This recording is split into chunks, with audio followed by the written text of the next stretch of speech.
Magandang araw po sa ating lahat. Tayo pong lahat ay muling pinagtipon-tipon ngayong umaga upang sambahin ang ating Panginoon at itaas ang pangalan niya. Tayo pong lahat ay inaanyayahan din na tumahimik saglit at ihanda ang ating puso para sa presensya ng Diyos.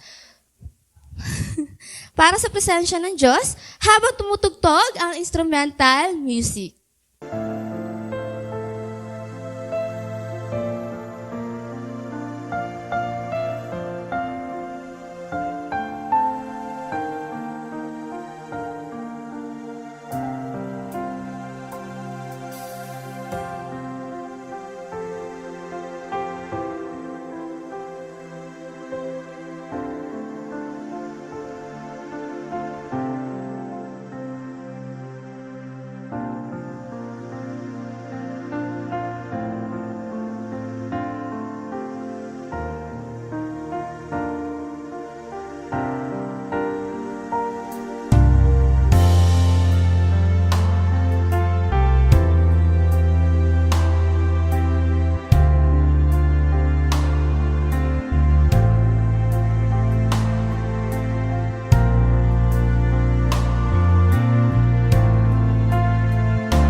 Isang magandang araw po sa ating lahat. Pakinggan po natin ang paanyaya ng Diyos sa kanyang salita na matatagpuan sa awit 100 verse 4. Sinasabi, pumasok kayo sa kanyang mga pintuan na may pasasalamat at sa kanyang mga looban na may pagpupuri. Halina't purihin natin siya. Inaanyayahan ko pong lahat na magsitayo at yumuko ang ating mga ulo at sabay-sabay po tayong manalangin. Let us pray. Aming Amang nasa langit, kami po ay lumalapit sa iyo. Ngayong umagang ito na may pusong nagpapasalamat.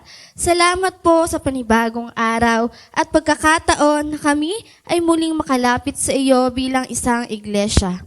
We invite you, Holy Spirit, to take you full control of our worship service today. Be in our praises, in the preaching of your word, and in every part of this gathering. Lord, we don't just want to go through a program, we long to encounter you. Linisin mo po ang aming mga puso. Alisin mo ang anumang pag-aalala, takot o pagod na maaaring humadlang sa aming pagsamba. Nais po naming ikaw lang ang maparangalan at ikaw lang po ang maitaas. Bless each person who is here today. Speak to us personally and powerfully. Naway ang buong service ay maging kalugod-lugod sa iyo at magdala ng tunay na pagbabago sa aming buhay. We dedicate this service to you alone, for you are worthy of all praise, glory, and honor. Sa pangalan ni Jesus, Amen. Ngayon naman po, itataas natin ang pangalan ng Panginoon sa pamamagitan ng masiglang awitin. Ibigay po natin ang ating buong puso para sa pagpupuri. Amen. Magandang umaga po sa ating lahat. Malamig po ang panahon at maulan, pero ang mainit ang pag-ibig ng Panginoon sa atin. Amen? Amen. Sabi po sa salita ng Panginoon sa awit 145 verse 2, pupurihin ko kayo araw-araw at ito'y gagawin ko magpakailanman. So anumang panahon, anumang sitwasyon, anumang pagkakataon, maulan man o bumagyo at umaraw, malungkot man o sasaya, tayo ay magpupuri sa ating Panginoon pagkat siya ay mabuti sa atin. Amen? Amen. Hallelujah. Sabay-sabay po tayong pumulakbak sa ating Panginoon. Araw-araw tayong magpuri sa kanyang ngalan. Hallelujah.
Lord, tunay nga na ikaw ay walang katulad sa aming buhay.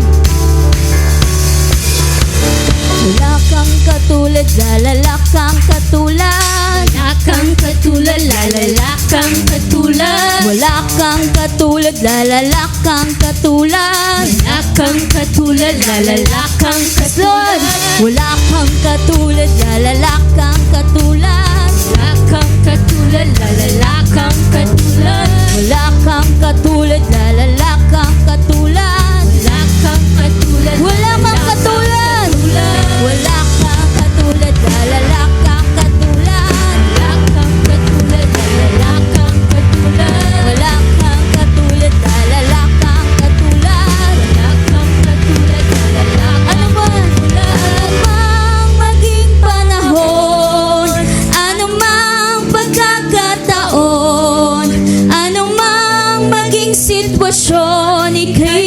pupurihin. Yes, Lord, anumang maging panahon, anumang pagkakataon, anumang maging sitwasyon, ika'y pupurihin.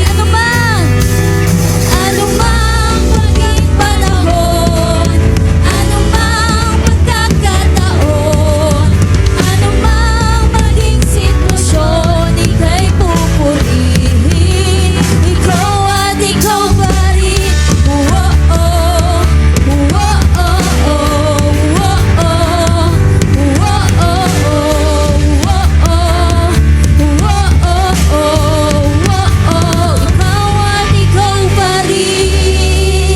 Yes, Lord, ikaw at ikaw pa rin, Panginoon, ang aming pupurihin.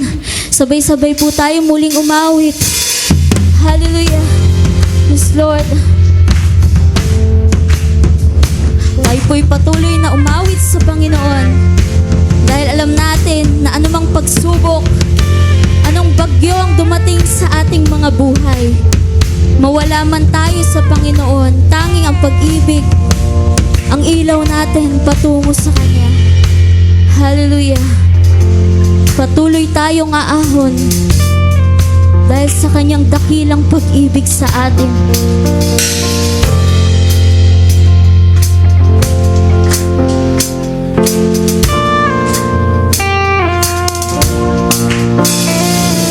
Ngayon ay aahon at kakalimutan ng nakaraan.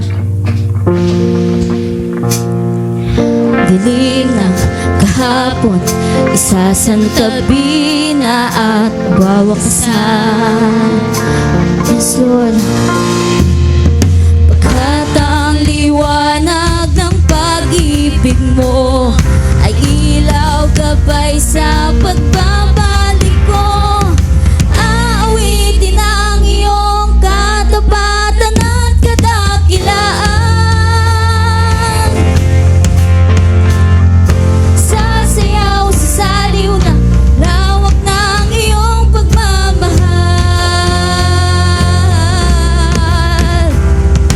Lulandag sa lalim ng kabutihan ng iyong hangarin. O ang lahat ng iyong mga anak magbabalik sa iyo, Ama.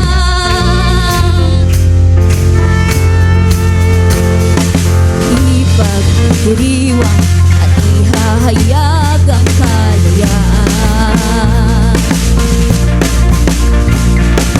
Di ka palitin at di na muling magbabalihan. Oh, sa bawat sulok ng buong mundo, ihahayag tanging pangalan mo. Aawitin ang iyong katapatan at kadakilaan. Sasayaw, sasayaw sa saliw ng lawak ng iyong pagmamahal. Lulandag sa lalim ng kabutihan ng iyong hangarin. O ang lahat ng iyong mga anak magbabalik sa iyo, Ama. Magbabalik sa iyo, Ama. Hallelujah. Ama, walang katulad ang pangako at pag-ibig na alay. Jesus, Jesus, ikaw ang daan, tanging katotohanan at buhay. Oh, Ama, walang katulad ang pangako at pag-ibig na alay. Jesus, Jesus, ikaw ang daan, tanging katotohanan at buhay. Lord, Ama, walang katulad ang pangako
Panginoon, sa aming mga buhay, Lord God.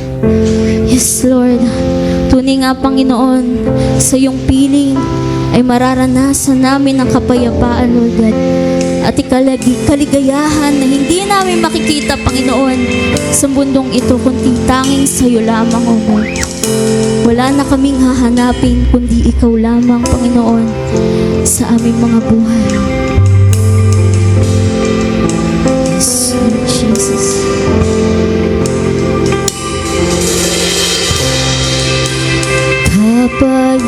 Kapayapaan nagmumula sa iyo.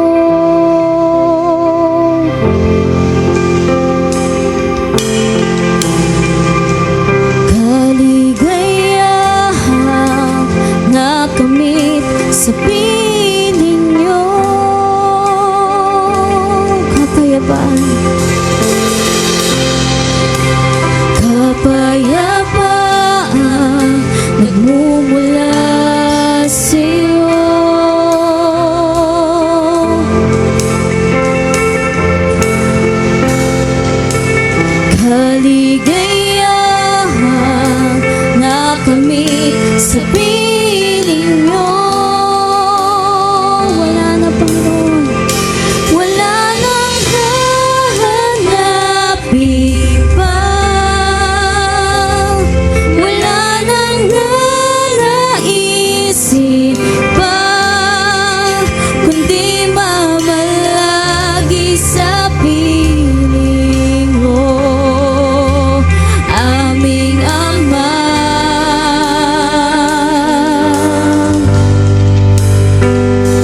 Sa iyong kamay namin ibibigay ang aming mga buhay, Panginoon.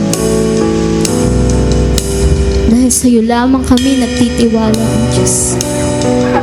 Yes, Lord.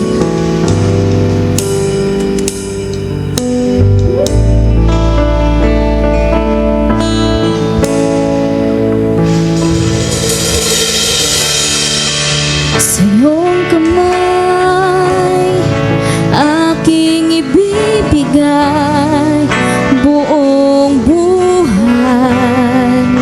Sa iyo, O Diyos, akayin mo aking mundo nang mapasayo habang panahon.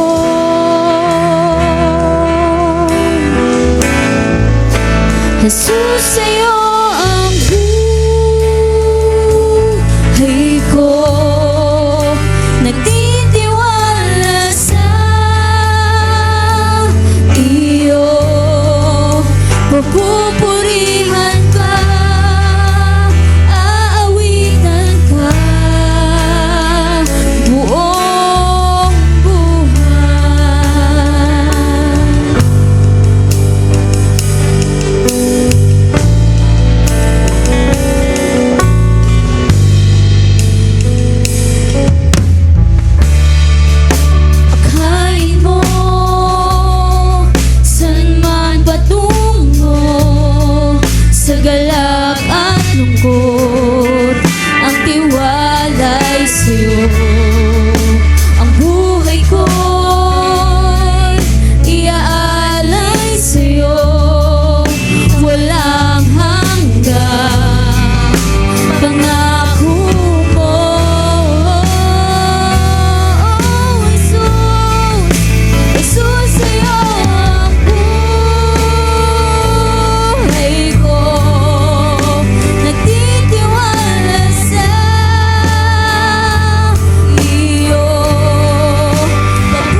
nagtitiwala sa iyo. Pupurihan ka, aawitan ka, Jesus, Jesus sa'yo ay ko, nagtitiwala sa iyo. Pupurihan ka, aawitan ka, Jesus sa'yo ay ko, nagtitiwala sa iyo.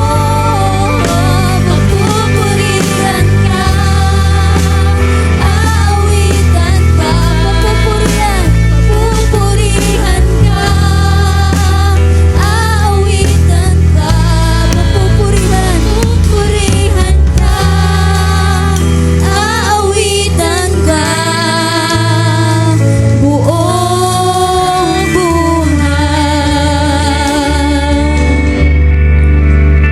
buong buhay. Yes, Lord. Yes. Hallelujah. Muli awitin po natin ito. Parang isang panalangin sa ating Panginoon na ang ating buhay ay sa Kanya. Hallelujah, Lord. Jesus, sa'yo ang buhay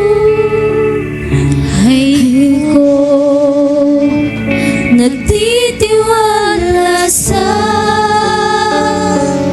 iyo.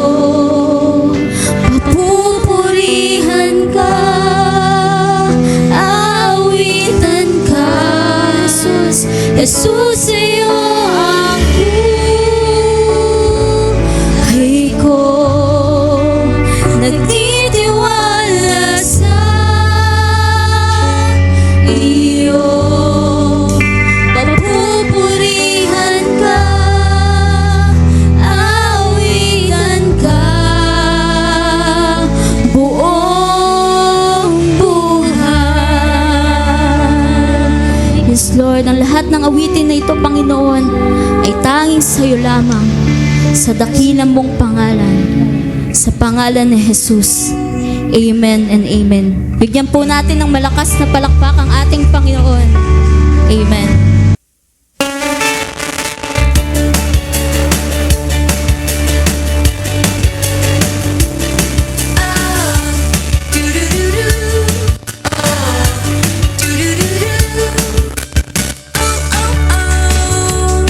I wanna grow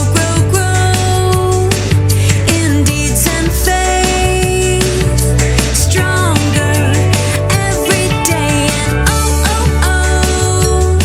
I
Praise God. Para naman po sa scripture reading, inaanyayahan ko po ang lahat na tumayo bilang paggalang po sa salita ng Diyos na babasahin po sa atin ni Eliza Fernandez. Kung kayo po ay may mga Biblia, ay makibukas po tayo sa Ephesians chapter 4 verse 12 to 13. Ephesians chapter 4 verse 12 to 13. Ginawa niya ito upang ihanda sa paglilingkod ng lahat ng mga hinirang, upang maging matatag ang katawan ni Kristo. 13. Hanggang makarating tayo sa pagkakaisa ng pananampalataya at pagkakilala sa anak ng Diyos at maging ganap ang ating pagkatao ayon sa pagiging ganap ni Kristo. Maraming salamat po sa salita ng Diyos. Maaari na po tayong umupo. Tayo naman po ay dumako sa pinakapuso ng ating pananambahan, ang pakikinig sa salita ng Diyos. Handa na po ba kayo? Buksan po natin ang ating puso at isipan sa mensaheng ihahatid sa atin ng lingkod ng Diyos na si Pastor Rafi Malang. Isang maulang umaga sa ating lahat, no? Praise God dahil medyo tumigil ang ulan at kanina umuulan-ulan uli, pero salamat sa Panginoon, medyo tumigil ngayon, no? Ngayon ay Mission Sunday. At ang ating tema for this year sa ating Mission Sunday, every last Sunday of the month, ay empowered. So that's why this morning we'll be talking about empowered to build His church.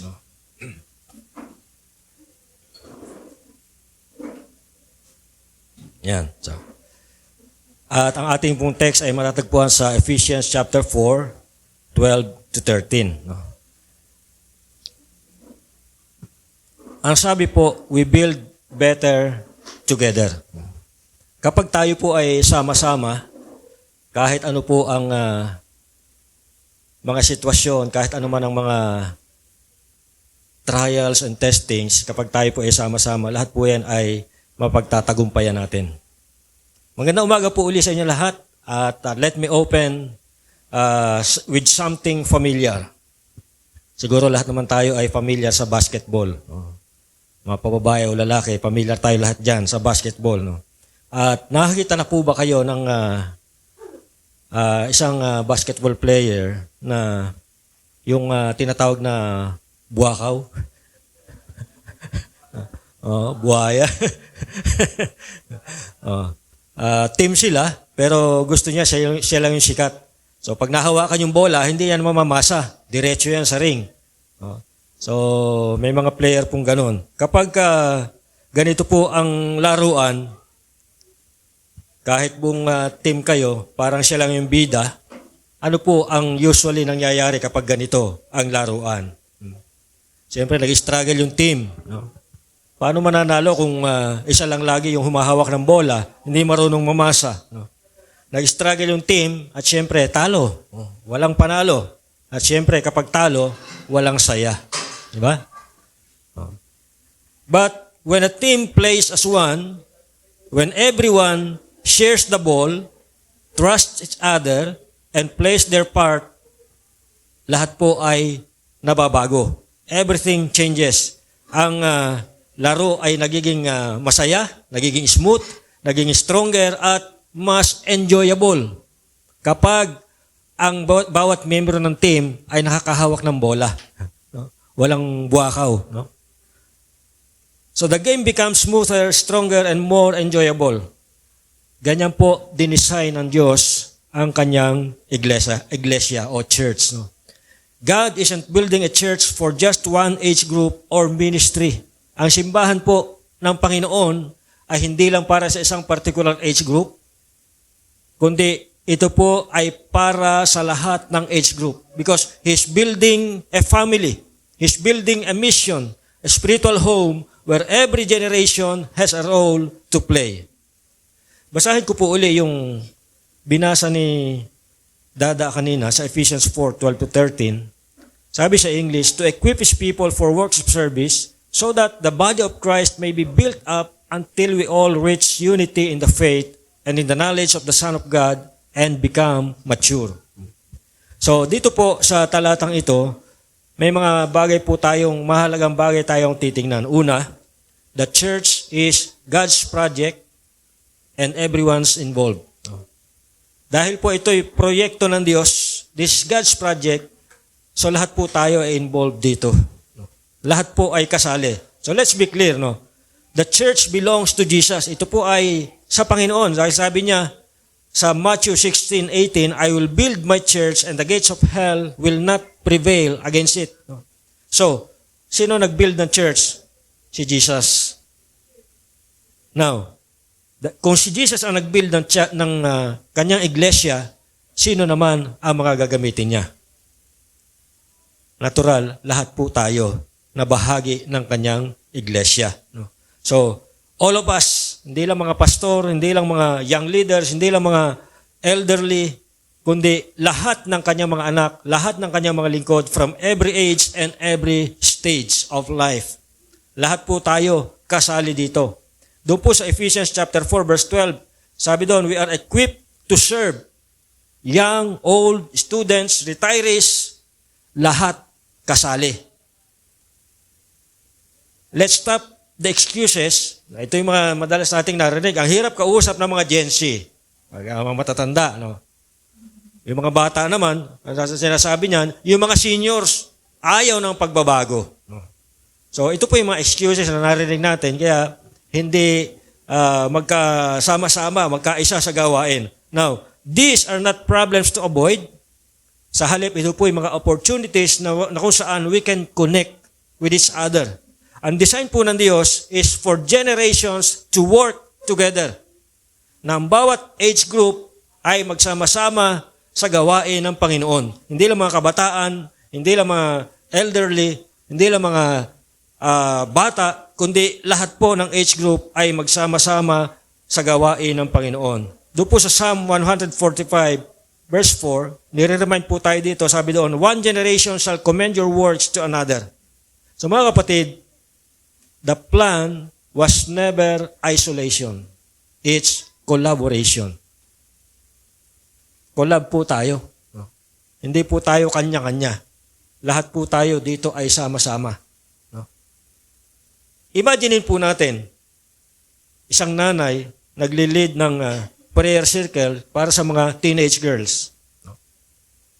And then, isang lolo nagme-mentor sa mga kabataan. No? That's what building his church look like. No? Ganyan po ang itsura ng simbahan na itinatatag ng Panginoon. Walang hindi kasali. Lahat ay kasali. No? Nung bata pa ako, dahil mahina yung aking katawan at lalampa-lampa, kapag playtime, walang ibig kumuha sa akin para maging kakampi. So kapag oras ng laruan, nandun ako sa gilid, nanunood lang. Kasi walang ibig kumuha sa akin na maging kakampi. Kasi yung laro namin ay mga pisikalan. No? So dahil mahina ako, ayaw nila akong kunin na kakampi. No? Kasi pag kakampi nila ako, sigurado talo sila. No? So kaya, lagi lang ako doon sa sideline, nanonood lang. No? Pero sa gawain po ng Panginoon, walang nasa sideline. Lahat po ay kasali. Lahat ay kabilang sa gawain ng Panginoon. Walang manunood lang. Lahat tayo ay kasali dito. Amen? Pangalawa po, we are empowered for missions, not just maintenance. Okay, maintenance nga, ang hirap eh. No? Minsan, hindi pa natin ma-maintain. No? May darating, may mawawala. No? Si Paul, hindi lang niya sinasabi rito na tayo in-equip to maintain church programs. Ang sinasabi po niya rito, we are equipped for works of service. No?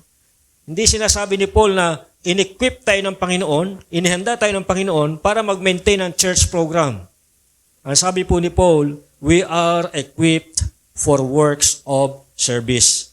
Ibig sabihin po nito, merong missions, merong church planting, merong reaching the unreached people, merong discipling the next generation, serving the poor, and lastly, being light in schools, offices, and neighborhoods. So yan po yung sinasabi ni Paul na we are equipped for works of service. Sa mission, sa church planting, reaching the unreached, discipling the next generation, serving the poor, and being light in schools, offices, and neighborhoods. Kung saan man po tayo tinawag ng Panginoon, kung saan man tayo naroroon. Kung nasa school tayo, tayo po yung ilaw doon. Kung nasa opisina tayo yung ilaw doon. Sa ating neighborhood, tayo po yung ilaw doon. Now, saan tayo kukuha ng lakas o kapangyarihan para gawin ang mga ito? Ang sabi ng Acts chapter 1 verse 8, you will receive power when the Holy Spirit comes upon you. Kapag ang Holy Spirit ay in-empower ka niya, kapag ikaw ay filled ng Holy Spirit, meron ka kapangyarihan na gawin ang mga bagay na ito.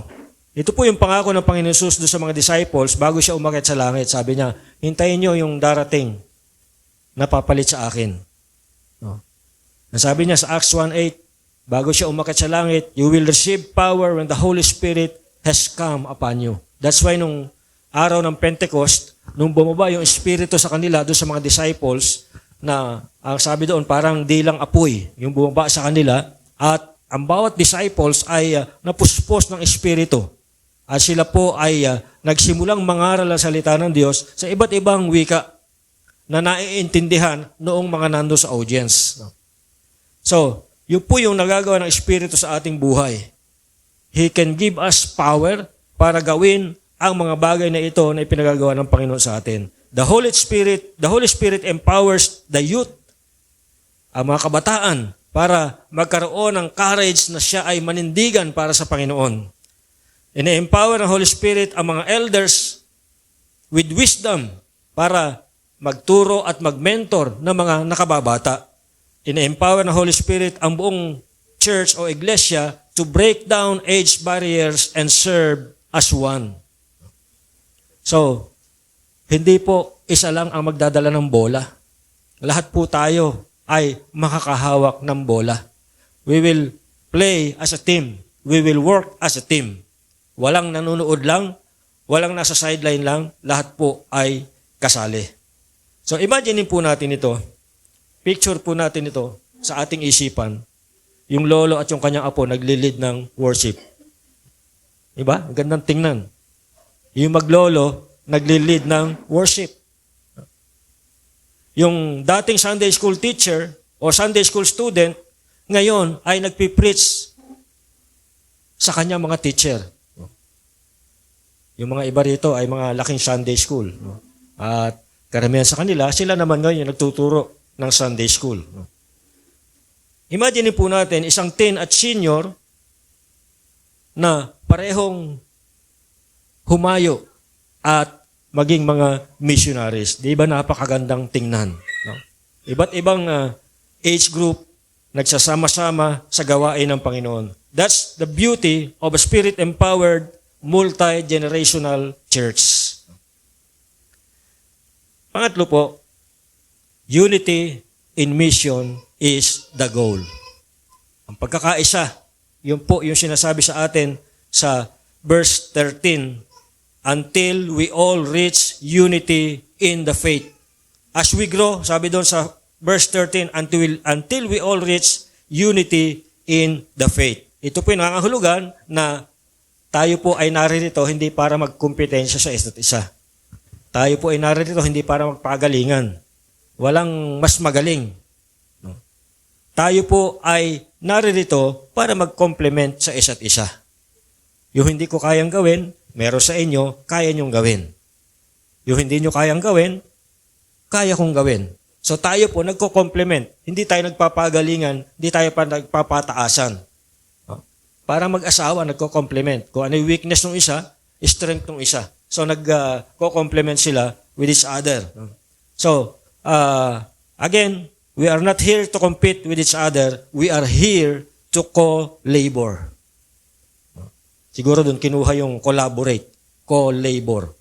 Collaborate comes from co-labor. So, ibig sabihin, tayo po ay sama-sama, tulong-tulong sa gawain ng Panginoon. Kapag ang bawat generation ay nagkaisa, nag-unite, ito po yung mga pwedeng mangyari. Hindi lang isa ang magiging church planting, hindi lang +1 ang mangyayari sa atin, baka +2, +3 pa. No? Kapag nagkakaisa ang bawat generation, pwedeng mag-multiply ang church planting, pwedeng mas mabilis mag-expand ang mission at ang discipleship ay mas lumalalim. No, hindi lang shallow na basta makapag-meet lang sa small group. No? So lumalalim po yung discipleship. No? So kapag ang bawat generation nagkaisa, nagsama-sama sa gawain ng Panginoon. Now, how do we build this unity? Tatlong pamamaraan po para mabuild natin. Una, discipleship across generations. Yung mga older believers, mga matatagal ng Kristiyano, hindi naman natin sasabihin matanda, medyo mas nauna lang. No? Mga older believers, walang tinatawag na retirement from the mission. No? Sabi nga, yung mga pastor daw, hindi nagre-retire. Nagre-retire lang. No? Kumbaga sa sasakyan, nagpalit lang ng gulong. No? Retire. No? Hindi retire. No? So, walang retirement sa gawain ng Panginoon. So, yung mga older believers, hindi sila nag-retire from the mission. Instead, they invest in people. Kaya makita po natin yung mga nakatatandang Kristiyano sa church, dapat sila po yung magtuturo sa mas nakababata. No? So, sila Jenny, inabutan dito, may mga nakatatanda na sobrang stricto. No? Mga nakatatanda sa church. No? So, hindi sila makagawa ng kalokohan kasi mayroong sumisita sa kanila. No? So, maganda po yung ganun na mayroong mga nakatatanda na nagme-mentor sa mga nakababata. No? Younger ones, yung mga nakababata naman, sila ay nakikinig at natututo. So they don't pass the wisdom in front of you. So real discipleship does not just happen in classrooms, it happens in relationships. Ang tunay na discipleship, hindi lang sa mga small groups nangyayari, hindi lang sa classroom nangyayari, ito po ay nangyayari sa maayos at magandang relationships. So, kung wala pong magandang relationship sa ating mga small groups, ay wala pong totoong discipleship na mangyayari.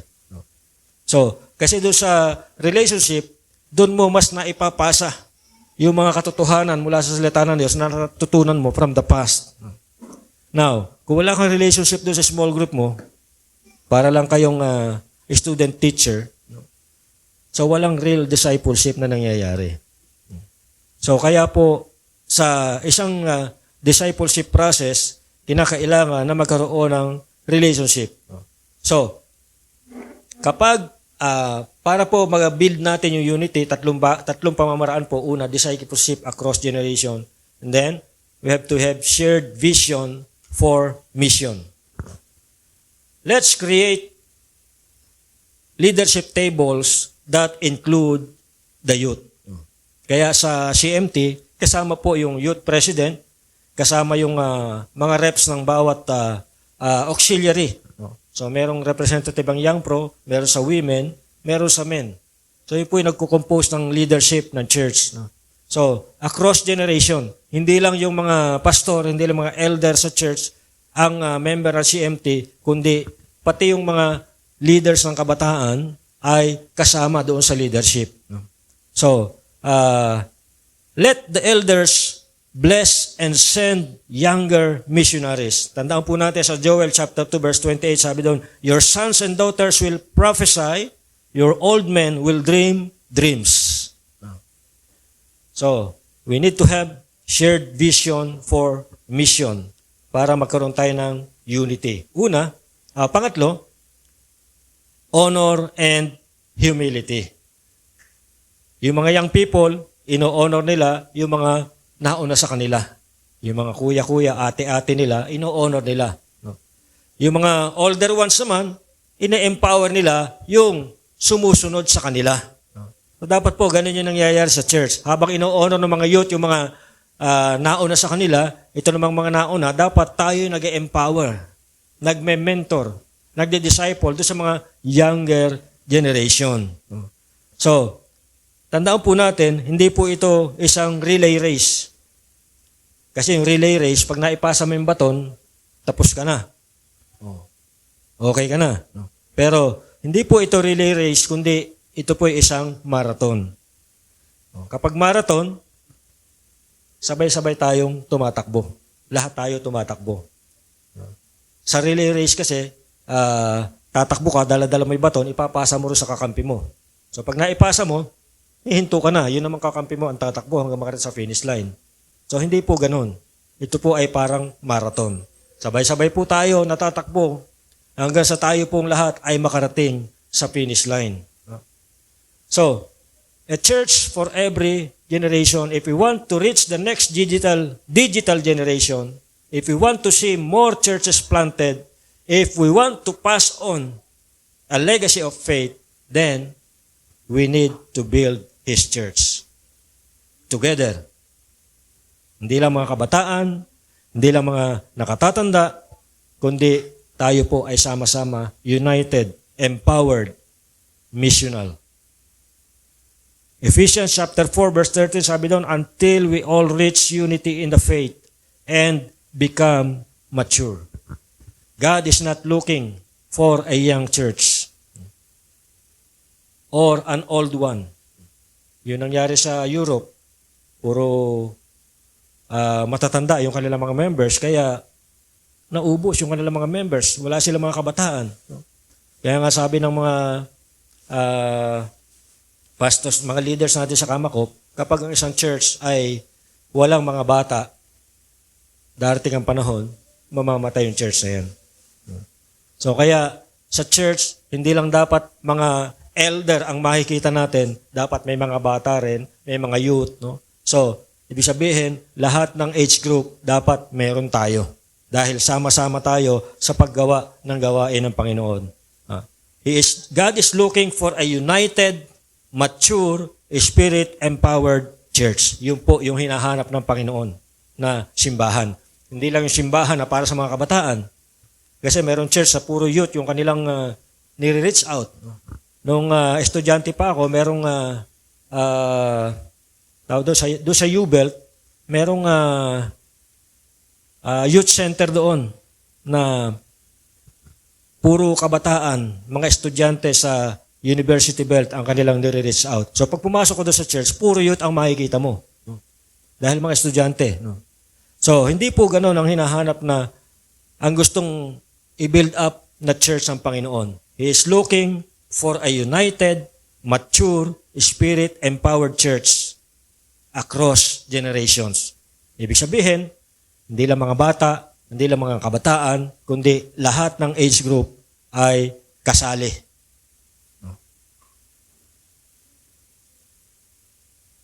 Meron pong isang maliit na bamboo church sa Palawan.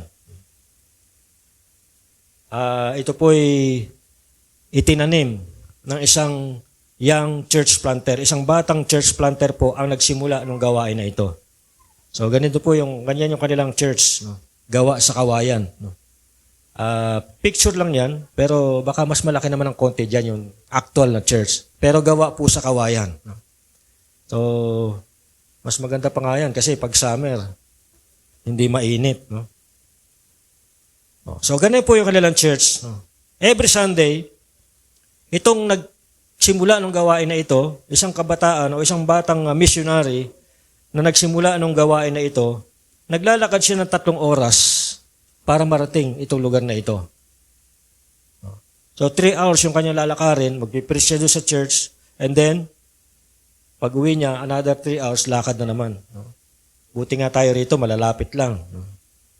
So, kung iba, andyan lang, tatawid lang, aba, na-late pa. So, pero noon yun. Hindi na ngayon, di ba? So, ito, 3 hours nilalakad niya para marating itong lugar na ito para mangaral ang salita ng Diyos doon sa church na yun. Then one day, na-meet niya itong retired pastor na itong retired pastor na ito, meron siyang burden na tumulong doon sa gawain na yun. So, itong dalawa, nagtulong sila. Yung young missionary, siya yung very passionate So siya yung may passion. No? Ito namang old pastor, ang kinontribute niya yung kanyang long years of experience in the ministry. So nagtandem po itong dalawa, nagtulong po sila, together, they built something lasting.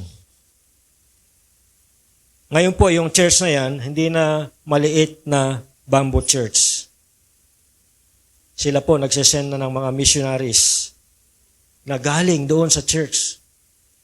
Nagpupunta sa iba't ibang lugar para mag-mission.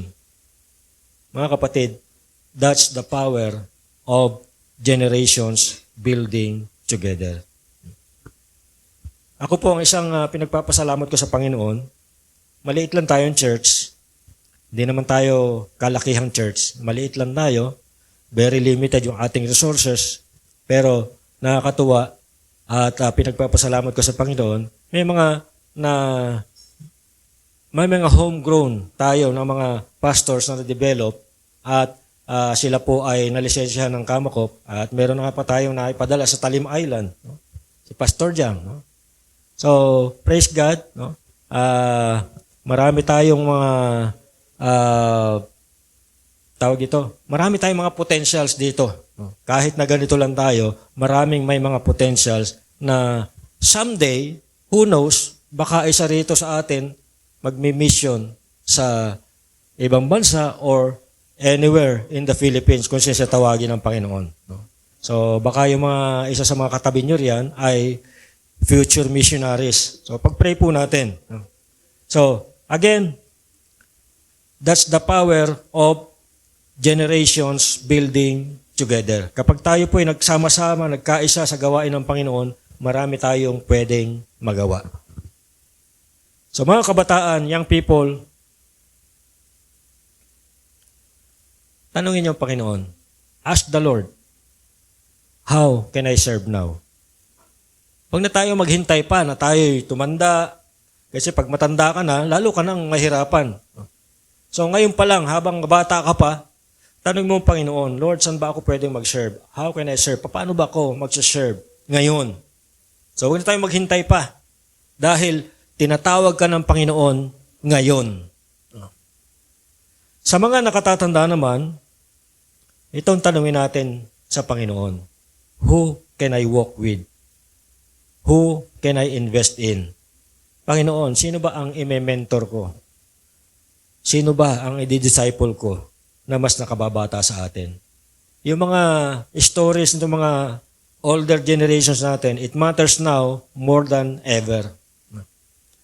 So, as a church, let's declare we will build His church, one body, one mission, across generations, empowered together. Pwede ba natin sabihin yon? Sabayan niyo ako.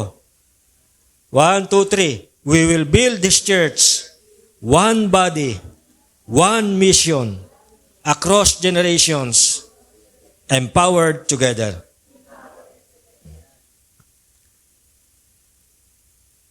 Bakit po? Dahil iisang pamilya tayo, we have one spirit, and we are one church. Tayo po'y manalangin.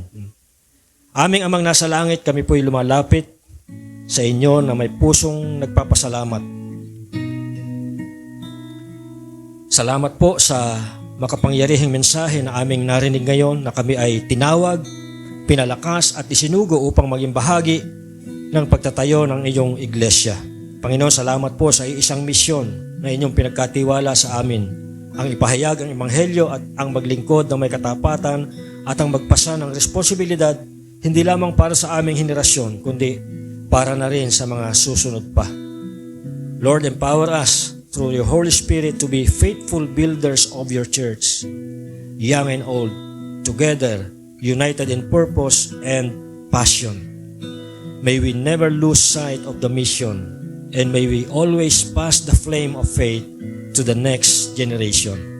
Naway sa bawat buhay namin ay makita ang inyong presensya sa aming pamilya, sa aming simbahan at sa aming komunidad. Gamitin niyo po kami bilang mga instrumento ng pag-asa, pagkakaisa at paglago. Panginoon, habang kami po ay nagkakaisa bilang inyong katawan, Bigyan niyo po kami ng lakas, karunungan at puso na laging handang maglingkod. Iisa ang aming misyon at sa bawat henerasyon, ikaw ang aming kalakasan. Salamat po, O Diyos, itong aming panalangin sa makapangyarihang pangalan ni Jesus na aming Panginoon tagapagligtas. Amen. Muli, isang mapagpalang araw po sa ating lahat. Ngayon po ay pagkakataon na natin na ibalik sa Diyos ang bahagi ng kanyang pagpapala sa pamamagitan ng ating mga tithes and offering sa pangunguna ni Ate Jenny Rose Vasquez. Ngayon po ay dadako na tayo sa pagbibigay. Ihanda po natin ang ating mga puso na may pagpapakumbaba at pananampalataya sa ating Panginoon. Sabi po sa Malakias 3:10, sabi ng ating Panginoon dito, dalhin ninyo ng buong buo ang inyong mga ikasampung bahagi sa tahanan ng Diyos upang matugunan ang pangangailangan sa aking tahanan. Subukin ninyo ako sa bagay na ito kung hindi ko buksan ang mga bintana ng langit at ibuhos sa inyo ang masaganang pagpapala. Nawa, maari na po ang bawat isa ay maari na pong magbigay ayon sa kanilang mga pasya. One of the best ways that we can prove that we love the Lord is by giving. Amen. So we're going to sing a song about giving, and it's got some hand motions, and I want you to join with me, okay? Will you do that? Here we go. Watch me. Give, and it will come back to you. Good measure, pressed down, shaken together, and running over. Give, and it will come back to you.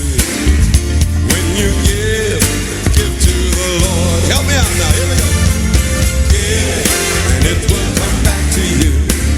Good measure, pressed down, shaken together, and running over. Give, and it will come back to you. When you give to the Lord. Panalangin po natin ang ating ikapo. Dakilang Diyos, naming makapangyarihan sa lahat, patuloy po kaming nagpupuri at nagpapasalamat sa umagang ito na ipinagkatiwala mo, Panginoon, sa buhay ng bawat isa.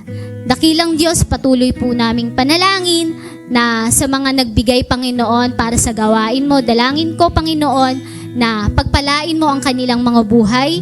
Ibalik mo yung pagpapala, Panginoon, na nagmumula sa iyo, Panginoon. Sapagkat ang biyaya mo, hindi lamang, Panginoon, nasusukat sa pinansyal, bagkus, Panginoon, nasusukat din ito sa espiritual at pisikal, Panginoon, naming buhay. Dakilang Diyos, patuloy rin po naming panalangin at idinudulog sa iyo, dakilang Diyos, na ang bawat ikapong ito, Panginoon, ay patuloy na magamit sa ikalalago pa, Panginoon, ng iyong gawain. At maging, Panginoon, panalangin namin sa mga kapatiran po namin, Panginoon, na nais magbigay, Panginoon, sa kanilang kalooban, Lord God, subalit wala pang kakayanan, Panginoon, sa mga oras na ito. Lord, hindi mo ito tinitingnan. Bagkus tinitingnan mo yung puso nila kung paanong nais nilang magkaloob sa iyo. Subalit, Panginoon, may mga iba't ibang bagay pang kaparaanan, Panginoon, upang, Panginoon, maibalik yung mga kabutihang ipinapakita mo sa buhay ng bawat isa. Pagpalain mo pa rin, Panginoon, ang kanilang mga buhay. Alam mo, Panginoon, ang sitwasyon nila, Panginoon, at patuloy mo pa rin, Panginoong, pagpalain ang kanilang mga buhay sa pang-araw-araw, Lord. Nawa, Panginoon, masiyahan ka sa bawat ikapo, Panginoon, na ipinagkaloob ng bawat isa, Panginoon. At pagpalain mo la, Panginoon, ang iglesyang ito, ibuhos mo ang biyaya na nagmumula, Panginoon, sa iyo. Sa iyo lamang ang walang hanggang papuri, pasasalamat, pagdakila at pagsamba sa tanging pangalan ni Hesukristo na aming tagapagligtas. Amen and amen. Muli ko pong binabati ang bawat isa ng isang mapagpalang araw po sa inyong lahat. At welcome po muli sa Napico Christian Alliance Fellowship. Para naman po sa announcements and acknowledgements, we acknowledge po sa mga leaders na tumayo ngayong araw. Para po sa MC, yours truly, scripture reading, Eliza Fernandez, call to offering, Jenny Rose Vasquez, speaker, Pastor Rafi Malang, and sa praise and worship team, pinangunahan po tayo sa song lead, Ate Vanessa Alsas, backup, Ate Leisha Galito, and Ate Jenny Rose Vasquez. Sa guitarist po, si Joseph Taton, bassist Rovic Malang, keyboardist Jermaine Taton, drummer Jasper Taton, devotion pinangunahan po tayo ni Ate Leisure Galito. Para naman po sa ating mga church activities, sa ating prayer meeting, Wednesday, ginagana po ito every Wednesday 8 p.m. Youth small group, Sunday after service. Children Sunday School, Sunday 3 p.m. Sponsor po, last Sunday ay si Ate Vanessa Asas at ngayong mamaya, si Micaela of Merga. And don't watch po, yan, Saturday po siya, 5:30 a.m. Para naman po sa ating mga cleaners, July, ay pinangunahan po tayo ng ating mga youth kahapon. Yan. Siguro po mamaya, maglinis din po tayo. Then next po, yung mga sa announcements, yan, meron po tayong Cell Prayer Day na may temang Cultivating a Prayerful Life. Speaker, Rev. Jason Nebab. Date and time, August 9, 2025. Yan.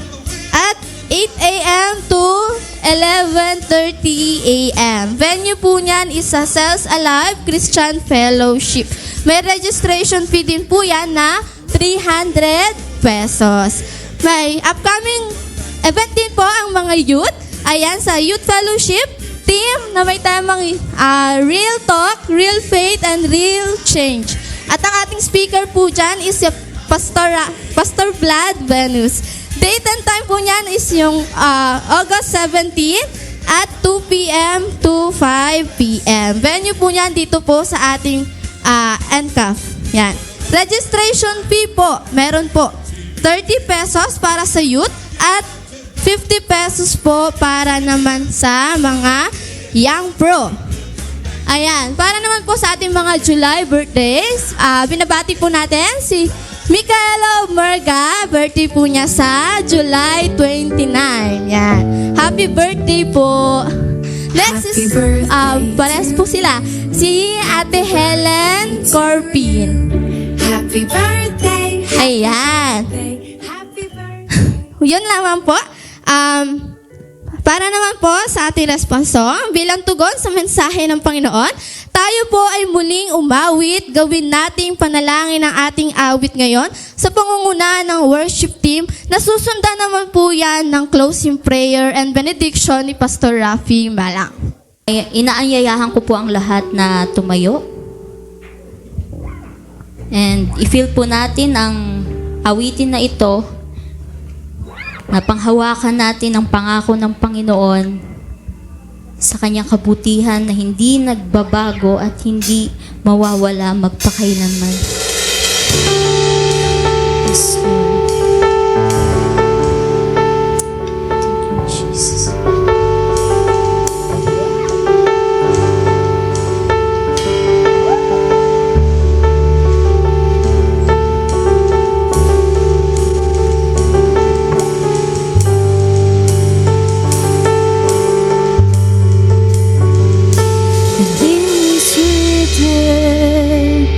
You're my refuge and strength. Though the earth may pass away, you will remain. And it is written, you provide every need, and everywhere that you will lead, you will sustain. You keep your promises, your goodness never ends. From generation to generation, you keep your covenant. We sing your faithfulness from generation to generation.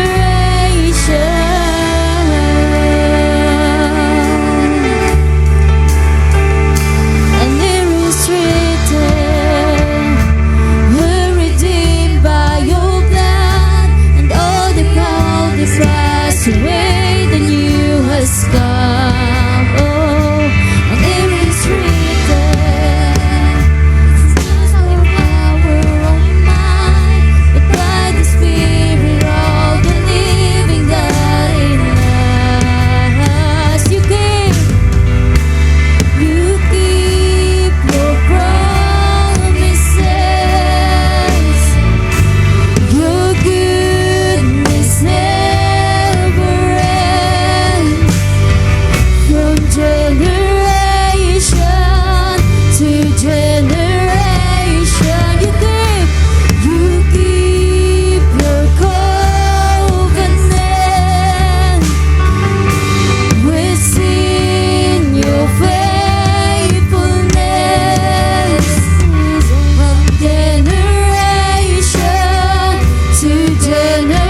As it's written, let it be. You alone and will above foundation. What you spoken is enough. It's the ground we're standing on. You are God and we will not be shaken. We will trust you and believe. As it's written, let it be. You alone will be above foundation. What you spoken is enough. It's the ground we're standing on. You are God and we will not be shaken.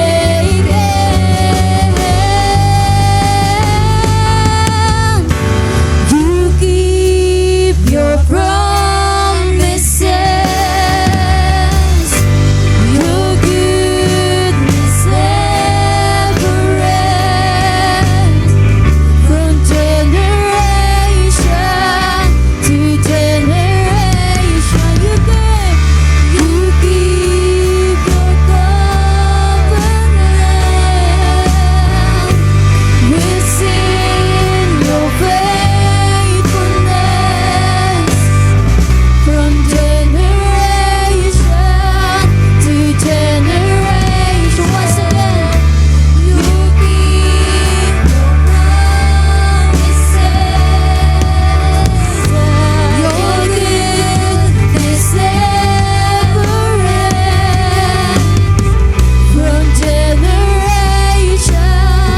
to generation, Jesus, you keep your covenant.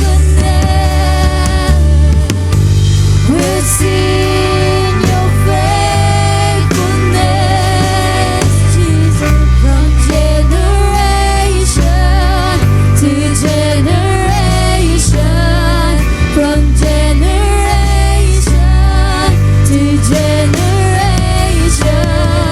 from generation to generation.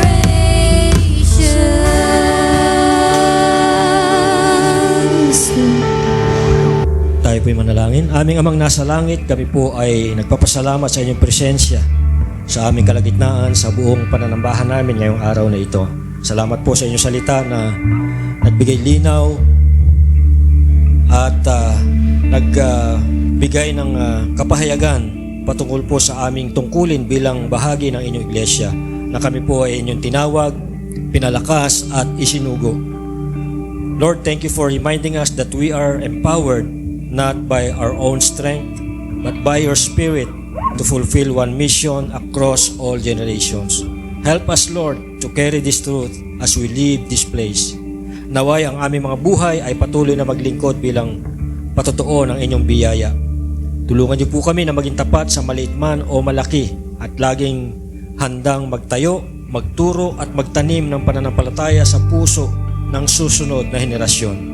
We commit the rest of this day to you, and may what we have received today bear fruit in our homes, schools, workplaces, and communities. Lahat ng papuri, parangal at pasasalamat ay sa iyo lamang, Panginoon, sa pangalan ni Jesus. Amen. At ngayon, magsilakad kayo sa kapangyarihan ng Banal na Espiritu. Buong tapang ninyong ipahayag ang mabuting balita. Itaguyod ang kanyang iglesia sa pamamagitan ng pag-ibig, pagkakaisa at paglilingkod. Sa bawat henerasyon, dalhin ninyo ang liwanag ni Kristo. The Lord bless you and keep you. The Lord make His face shine upon you and be gracious to you.